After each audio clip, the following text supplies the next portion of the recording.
Halo, shalom semuanya. Aduh, akhirnya ketemu lagi ya. Dan hari ini kita akan belajar sama-sama. Menurut saya temanya cukup menarik. Temanya adalah respon normal di situasi yang tak normal. Respon normal di saat situasi yang tak normal. Sebelumnya kita berdoa dulu ya.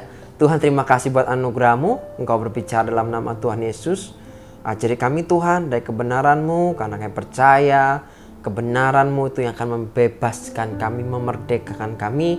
Dan mari Tuhan, ubah pola pikir kami seperti pola pikir Kristus, sehingga kami bisa meresponi keadaan segala sesuatunya dengan benar. Terima kasih Tuhan. Di dalam nama Yesus kami berdoa ucap syukur dan katakan amin. Nah, hari ini kita akan belajar bahwa kita lagi katanya hidup ya. Kita lagi hidup dalam keadaan yang new normal. Beberapa daerah sudah melakukan new normal, beberapa belum. Ada yang bisa beradaptasi dengan baik ya. Ada yang belum bisa menyesuaikan diri dengan musim yang baru seperti sekarang. Maka dari itu kita baca firman bareng-bareng ya. Mari kita sama buka di Roma pasal 12 ayat yang kedua. Saya akan bacakan di versi firman Allah yang hidup atau FAYH ya. Dikatakan, jangan meniru tingkah laku dan kebiasaan dunia ini, melainkan jadilah orang dengan kepribadian yang sama sekali baru dalam segala perbuatan dan pikiran. Niscaya saudara akan mengerti dari pengalaman sendiri bahwa jalan-jalan Allah itu sempurna dan sungguh-sungguh memuaskan saudara. Kalau respon kita menghadapi musim yang tidak normal seperti ini, tetap percaya, ya, tetap positif, terus punya keberanian untuk menghadapi tantangan. Karena ini tantangannya kan makin gak mudah ya. Karena berdasarkan survei yang ada terjadi beberapa 4 hal yang mengguncang di masa pandemi ini. Ya, 4 bidang yang diguncang. Satunya adalah pernikahan, yang kedua bisnis, yang ketiga parenting, yang keempat adalah masalah mental. Ya, hari ini banyak yang mentalitasnya sedang breakdown, lagi turun, lagi down. Ini masa-masa yang gak gampang, masa-masa yang gak mudah. Tapi kalau Anda ternyata, saya tetap percaya kok sama Tuhan, saya tetap positif kok, ya, punya keberanian untuk menghadapi tantangan, sungguhnya itulah respon normalnya kita yang sungguhnya. Ya, bukan new normal, tapi benar-benar respon normal kita harus seperti ini. Sebagai anak Tuhan, sebagai orang yang kenal Tuhan, harusnya kita punya sikap yang seperti ini. Kita tetap positif, kita tetap percaya bahwa Tuhan yang pegang kendali atas segala sesuatunya, dan kita mental kita nggak down. Kenapa? Karena percaya bahwa Tuhan dalam semua ini yang terjadi ini, semua dalam kontrol Tuhan, dalam kendali Tuhan. Kalau kamu merasa takut, justru ini kebalikannya, kamu yang sedang nggak normal. Karena normalnya adalah Tuhan itu justru memberikan rokok perkasaan loh buat kita. Ya. Jadi normalnya kita tuh perkasa, bukan takut. Kalau kita takut, sedang tidak normal sebetulnya. Yang normal tuh begitu. Nah, contoh ya, lagi ya, supaya kita sama-sama mengerti. Seringnya nih, hal yang menjadi normal bagi dunia menjadi ketidaknormalan buat kehidupan kita. Tak ulangi. Sering ya, hal yang menjadi normal bagi dunia menjadi ketidaknormalan buat kehidupan kita. Contohnya, bagi dunia wajar dong ketika kamu dicaci balas mencaci. Ketika kamu diejek balas mengejek. Itu normal. Tapi kalau kita berdasarkan kebenaran, itu nggak normal. Jadi apa yang bagi dunia itu normal, ternyata akan menjadi tidak normal buat kehidupan kita. Bisa jadi begitu. Ketika kita disakiti, ya, balasnya apa? Malah kita nih ketika disakiti terus malah jadi sakit hati. Dan balasnya 2 kali. Bayangin, disakiti, sakit hati, balasnya 2 kali. Ya, apakah itu normalnya kita? Nah, maka kita hari ini belajar ya, respon normal di saat situasi yang tidak normal. Kita baca di 1 Petrus pasal 2 ayat 23. versi terjemahan baru kata begini. Ketika ia dicaci maki, ia tidak membalas dengan mencaci maki. Normalnya kita tuh begini. Ketika dicaci, ia tidak membalas dengan cacinya yang sama. Dan dikatakan, ketika ia menderita, ketika Tuhan itu menderita, ia tidak mengancam.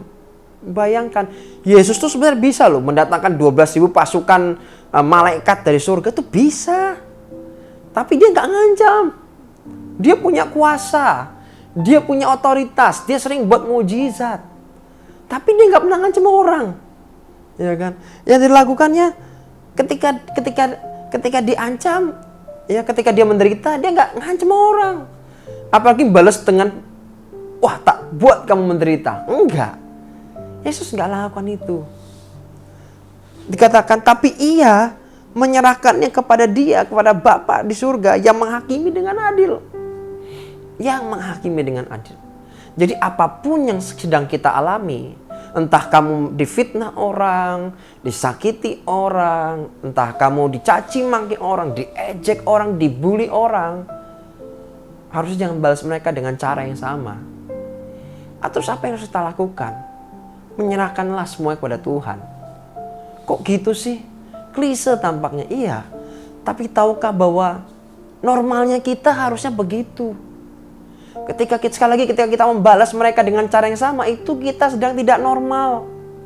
Apalagi ketika kita disakiti, kita tidak mau mengampuni, itu nggak normal.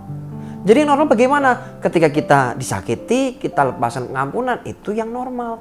Sebagaimana Kristus mengampuni dosa kita setiap kali kita melakukan kesalahan dan kita berkata, Tuhan ampuni aku, maka Dia akan mengampuni kita. Ya kan? Itu normal. Jadi bukan sesuatu yang luar biasa. Saya sudah berhasil mengampuni dia. Ya itu normal. Memang normalnya itu begitu. Kita tuh terkadang karena kita sudah tanpa kita sadari sudah tercemari, sudah terkontaminasi dengan pola pikir dunia. Ya, kita merasa ketika ada orang-orang yang saya sudah berhasil mengampuni, wow luar biasa. Ya enggak juga sebetulnya. Itu tuh normalnya begitu. Gitu loh. Normalnya begitu. Yang harus dilakukan memang begitu. Kalau tidak seperti itu berarti keliru. Jadi jangan dibolak-balik pola pikirnya gitu ya. Itu tuh normal. Ya. Ketika disakiti malah memberkati. Hei, itu normal. Normalnya tuh begitu. Ya, kalau kau tidak melakukannya seperti ini, ya malah nggak normal. Apalagi melakukan hal yang negatif. Ya, malah tambah. Sesungguhnya kita melakukan nggak normal. Misalnya nih, ya, apa sih yang tidak normal dalam dunia ini? Saya percaya yang tidak normal dalam dunia ini adalah cintanya Tuhan kepada kita, itu yang nggak normal. Kok bisa sih nggak normal? Iya, bayanginlah, kita ini berkali-kali jatuh, ya kan? Dia begitu setia sama kita yang nggak setia sama dia. Dia tidak pernah meninggalkan kita, tapi kita sering meninggalkan dia. Ya. Dia tidak pernah melupakan kita, tapi kita yang sering melupakan dia. Tapi toh kenyataannya, cintanya Tuhan kepada kita selalu stabil. Selalu sama dan tidak pernah berubah cintanya Tuhan kepadamu. Bagi saya itu baru nggak normal. Ya, itu baru nggak normal. Jadi bisa bayangkan, ya. Izinkan saya juga bercerita ya. Ada satu kisah di Alkitab. Ya, Yesus juga menyembuhkan orang sakit pada waktu hari Sabat. Nah, ini normal apa enggak? Mungkin bagi tradisi mengatakan ini enggak normal. Ya kan? Harusnya kan enggak boleh. Loh, tapi yang normal itu bagaimana? Menurut saya tindakan Yesus itu normal. Ketika ada orang susah, dia tolong. Ketika ada orang sakit, dia sembuhkan. Terus tidak normalnya di bagian area yang mana? Toh dia juga bisa melakukan itu. Ya kan? Kenapa dibilang tidak normal? Justru normalnya begitu. Yang tidak normal siapa? Yang tidak normal ya kita ini yang terkadang pola pikir kita keliru. Yang seharusnya normal dibilang nggak normal, yang nggak normal dibilang normal. Contoh lagi, zaman sekarang pacaran ngapain jaga kudusan? Semua aja melakukan yang sama kok. Itu dari yang tabu gitu ya. Zaman dulu kan kayaknya bahas begitu tabu banget ya. Sekarang tuh kayak receh gitu. Gampang banget diomongin kayak gitu. Gampang banget melakukan seperti itu tanpa mikir panjang lagi. Artinya apa? Sesuatu yang tadinya tidak normal jadi normal. Padahal itu yang nggak benar, jadi terus jadi pembenaran. Karena dibiarin. Tapi begitu kita bicara soal kudusan, tiba-tiba, wow, loh kenapa wow? Itu normal. Karena Allah kita kudus, Tuhan itu kudus, maka kita harus hidup kudus. Normalnya begitu. Ya. Dan, misalnya lagi nih. Jadi memang normalnya sebenarnya seperti justru kalau kita lihat misalnya dan baca tentang orang Samaria yang baik hati. Nah, di situ banyak terjadi ketidaknormalan. Izinkan saya bicara soal ketidaknormalan yang terjadi pada perumpamaan tentang orang Samaria yang murah hati. Yang liwat pertama adalah imam. Bayangin, imam loh. Ya kan? Ketika ada orang lihat orang sekarat, apa yang dikerjakan? No response. Diem, tetap jalan. Kemudian apa? Orang yang kedua adalah orang Lewi. Mungkin kalau zaman now ini pelayan-pelayan Tuhan gitu ya, yang katanya sudah pelayanan, entah di mimbar, entah di mana, yang akunya pelayan lah. Tapi ketika melihat orang yang sekarat yang butuh pertolongan, butuh bantuan, yang dikerjakan apa? No respon, diem aja. Bagi saya itulah ketidaknormalan. Harusnya semakin kita mengenal Tuhan, semakin kita punya namanya compassion, semakin kita punya belas kasihan kepada orang lain. Semakin kita murah hati, karena kita punya Tuhan yang murah hati. Semakin sabar, karena kita punya Tuhan yang panjang sabar. Ya kan? Jadi orang yang penuh kasih, bukan jadi seorang pembenci. Karena Tuhan kita adalah sumber kasih. Ya, jadi kalau kita semakin ikut Tuhan, semakin jadi pembenci. Ya ini ikut Tuhan yang mana sebetulnya? Ya. Jadi di firman itu sebetulnya menunjukkan betapa banyak contoh-contoh ya, ketidaknormalan terjadi. Terus juga misalnya nih, kalau kita dikuasai ketakutan, entah takut akan masa depan, khawatir berlebihan, ya itulah bentuk respon yang tidak normal. Sekali lagi, ketakutan, anxiety berlebihan, ya takut masa depan, itu sesungguhnya nggak normal. Yang normal bagaimana? Percaya bahwa Tuhan yang pegang masa depanku. Rencana Tuhan buat hidupku sungguh indah, bahkan lebih indah. Karena rancangan Tuhan kepadaku adalah rancangan yang penuh dengan damai sejahtera dan bukan rancangan kecelakaan. Mari percaya itu, normalnya begitu. Dan banyak orang berpikir, kalau dia misalnya tetap percaya gitu, semua dalam kendali Tuhan, positif di saat situasi yang nggak normal ini, ya terus seakan-akan, wah responnya luar biasa ya. Padahal memang harusnya normalnya begitu. Sekali lagi normalnya memang begitu. Justru respon kita menjadi tidak normal ketika kita melakukan yang sebaliknya. Misalnya kita menyalahkan nih, oh salahnya orang Wuhan sih, ya muncul wabah COVID-19 ini. Wah ini salah yang buat, salahnya Amerika. Ya teruslah begitu, cuman menyalahkan orang, menyalahkan keadaan gitu. Ya karena COVID sih, aku begini, kondisiku jadi begini. Ya terus aja Anda begitu. Hidupmu kalau cuma isinya cuma menyalahkan-nyalahkan, bagaimana mungkin Anda bisa maju hidupnya? Anda akan cuma di situ dan situ terus. Dan orang di luar sana mungkin berkata, ya wajar dong. Ketika aku misal disakiti, aku balas menyakiti. Ketika aku diejek, balas ngejek. Ketika aku dibully, balas membuli. Manusiawi lah. Loh, kalau kita lihat sesuai dengan kebenaran, justru itu nggak normal. Yang normal tuh nggak balas. Justru balaslah mereka dengan berkat. Doakan mereka. Ya, ketika difitnah, ya diem aja, jangan balas. Jangan balas fitnah juga.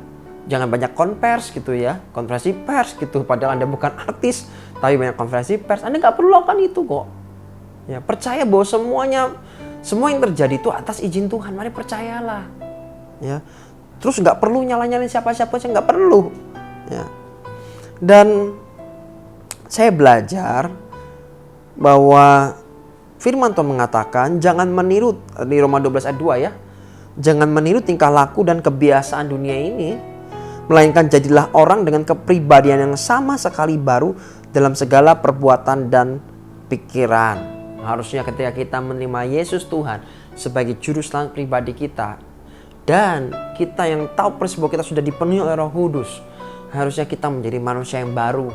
Manusia yang baru artinya kita day by day, hari demi hari, karena kita punya hubungan dengan Tuhan, kita mengalami pembaruan. Pembaruan apa sih? Pembaruan pikiran. Karena saya percaya kalau pikirannya diperbarui, maka perkataannya diperbarui. Kemudian perbuatannya pun akan mengalami pembaruan juga. Dan karena seharusnya ya, respon benarnya kita tidak ditentukan oleh keadaan. Respon benarnya kita ini harusnya munculnya setiap waktu. Bukan karena keadaan tertentu, tapi setiap waktu tuh muncul respon benarnya kita. Karena itulah yang normalnya begitu. Dan Daniel pasal 3 ayat 17 sampai 18. Ini kita belajar tentang Sadrak, Mesak, Abednego. Ayat 17-18 kata gini, jika Allah kami yang kami puja sanggup melepaskan kami, maka ia akan melepaskan kami dari perapian yang menyala-nyala itu dan dari dalam tanganmu ya Raja. Tapi seandainya tidak, hendaklah Tuanku mengetahui ya Raja, bahwa kami tidak akan memuja dewa Tuanku dan tidak akan menyembah patung emas yang Tuanku dirikan itu. Apa yang muncul di benak kebanyakan orang kalau baca firman ini? Akan berkata, wow, amazing, luar biasa. Yes, saya juga mengaku itu sesuatu yang luar biasa. Ya. Mereka memberikan sebuah teladan, mereka memberikan sebuah contoh iman yang benar itu seperti apa. Ya, percaya yang benar itu seperti apa. Kebanyakan orang adalah ketika dia berdoa ya harus dijawab. Tapi ini Sadrak, Mesak, Abednego punya iman yang berbeda. Mereka berkata, tetapi jika seandainya tidak. Mereka punya iman tetapi jika seandainya tidak. Seandainya tidak, Tuhan jawab pun bagi mereka nggak masalah. Hati mereka nggak goyang. Bangsa Israel pada waktu itu, ya di zaman Musa, ketika mereka tidak terjadi sesuai yang keinginan mereka, maka mereka gampang banget ngubah haluan hatinya. Gampang banget berganti ke yang lain, ya kan? Padahal Tuhan begitu melakukan perbuatan-perbuatan yang hebat luar biasa. Laut dibelah, mereka berjalan tengah-tengahnya, butuh makan, dikasih makan, mereka minta daging, dikasih daging, ya, dikasih air. Itu pun mereka nggak bisa melihat bahwa Tuhan itu begitu hebat, begitu mencintai, begitu mengasihi. Mereka nggak bisa lihat itu tuh. Dan ketika terjadi sesuatu, gampang banget hatinya pindah. Bukankah kebanyakan kita seperti itu? Terus orang kan banyak manusiawi. Normal? Enggak, itu enggak normal. Yang normal itu seperti ini. Ketika tidak dijawab doanya pun enggak masalah. Hatinya tetap dan berkata, Tuhan, Engkau Tuhan yang baik. All is well. Bahwa semua yang terjadi Tuhan adalah baik. Karena segala sesuatu akan mendatangkan kebaikan bagi orang yang terpanggil sesuai dengan rencananya Tuhan. Sore ini mari kita punya cara pola pikir yang benar. Ya. Coba, kalau mungkin Anda ngalami seperti mungkin sekarang lagi sulit, seperti berada di dapur perapian. Berapa banyak orang sih yang kadang kita baca di media sosial dan mereka mulai meninggalkan Tuhan. Mereka mengaku mereka pelayan Tuhan dan mereka mulai meninggalkan Tuhan. Hari ini bagaimana dengan Anda? Respon seperti apa yang Anda ingin berikan kepada Tuhan? Dan tahukah, terkadang yang salah bukan musimnya, tapi manusialah yang gagal untuk menyesuaikan diri dengan musim. Contoh, kalau musim dingin, ya jangan pakai, misalnya musim salju di Eropa, ya jangan sekali-kali musim salju kok pakai bikini, nggak nyambung, ya kan? Itu kan buat berenang, ya kan? Kalau musim salju, Anda tahu harus pakai shawl, pakai mantel, pakai sepatu boot. Bagaimana Anda bisa menghangatkan diri? Kita nggak bisa nyari musim, kenapa nih harus musim salju? Ya nggak bisa dong, musim salju kok disalahin. Berarti musim itu nggak pernah salah. Sama yang terjadi hari ini, musim pandemi begini. Mau nyalain siapa? Ya nggak bisa. Tapi kita bisa kok menyesuaikan. Cara bagaimana? Ngikuti protokol pemerintah. Itu cara kita menyesuaikan. Ya kan? Dan kalau keadaanmu belum berubah, dimulai dari responmu yang diubah. Ya. Dan respon bisa berubah ketika dimulai dari hati yang benar. Amsal pasal 4 ayat 3 dikatakan, jagalah hatimu dengan segala kewaspadaan, karena dari situlah terpancar yang namanya kehidupan. Hati kita merupakan cermin dan bisa terpancar dan pancarannya berupa respon yang baik, ya, baik itu perkataan maupun perbuatan yang kita lakukan. Itulah gambaran hati kita yang sesungguhnya. Jadi saya berdoa teman-teman semua, kita belajar suatu respon normal di situasi yang tak normal, ya. Bagaimana bisa punya hati yang benar? Yang terakhir, saya dengan cepat aja. Yang pertama, bangun hubungan sama Tuhan. Nggak ada cara lain untuk punya hati yang benar, ya kamu harus punya hubungan sama Tuhan. Yang kedua, belajar tentang kebenaran firman Tuhan. Karena kebenaran yang kamu ketahui akan memerdekakan. Harus belajar firman Tuhan. Dan yang ketiga, tetap kontak dan terkoneksi dengan komunitas. Pastikan kamu punya komunitas yang sehat. Karena saya percaya bahwa komunitas yang sehat itu akan menghasilkan pribadi-pribadi yang juga sehat. Ya, jadi dalam situasi seperti ini, pastikan ketiga ini kamu punya hubungan dengan Tuhan, ya, baca firman Tuhan dan punya komunitas yang sehat. Saya percaya Anda akan akan punya hati yang benar, dan ketika Anda punya hati yang benar, maka akan punya respon yang benar. Dan ketika Anda punya respon yang benar, maka keadaan akan berubah. Amin. Mari kita berdoa. Tuhan Yesus, hamba sudah sampaikan firman-Mu. Aku berdoa Tuhan, firman yang disampaikan ini boleh jadi berkat buat mereka yang mendengar pada hari ini. Terima kasih Tuhan. Blessing yang terbaik buat mereka turun di dalam nama Tuhan Yesus. Terjadi perubahan pola pikir, tidak ada hati yang keras. Ya, aku percaya Tuhan, kami adalah pelaksana firman-Mu yang kuat. Bukan sebagai pendengar, tapi sebagai pelaksana firman Tuhan yang kuat. Di dalam nama Yesus, kami berdoa, ucap syukur, dan saya katakan amin.